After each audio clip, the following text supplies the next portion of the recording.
South ఇండియాలోనే అతి తక్కువ ధరలకి రత్నాలను అందించే ఏకైక సంస్థ 6JVR.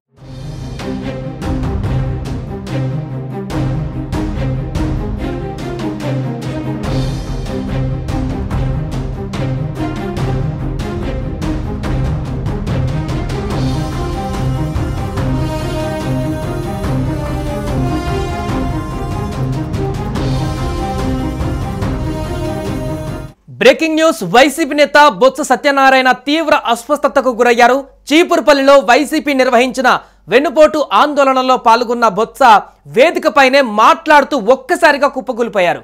కార్యకర్తలు వెంటనే ఆయన్ని గరివిడి ఆసుపత్రికి తరలించారు. కాగా ప్రస్తుతం బొత్స ఆరోగ్యం నిలకడగా ఉందని, వడదెబ్బ తగలడం వల్ల ఇలా జరిగిందని వైద్యులు తెలిపారు.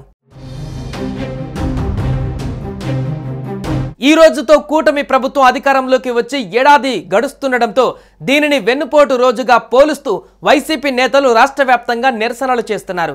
ఇందులో భాగంగా విజయనగరం జిల్లా చీపురుపల్లిలో వైసీపీ నేతలతో కలిసి ఎమ్మెల్సీ బొత్స సత్యనారాయణ నిరసన కార్యక్రమంలో పాల్గొన్నారు. అయితే అధిక ఉష్ణోగ్రతలు ఉండడంతో అస్వస్థతకు గురైన ఎమ్మెల్సీ మాట్లాడుతుండగానే కుప్పకూలిపోయారు.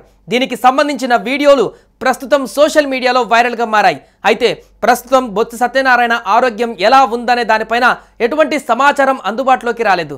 దీంతో పార్టీ శ్రేణులు ఆందోళన చెందుతున్నారు. సుమన్ టీవీలో మీ పర్సనల్ అండ్ బిజినెస్ ప్రమోషన్స్ కోసం కింది నెంబర్కి కాంటాక్ట్ చేయండి.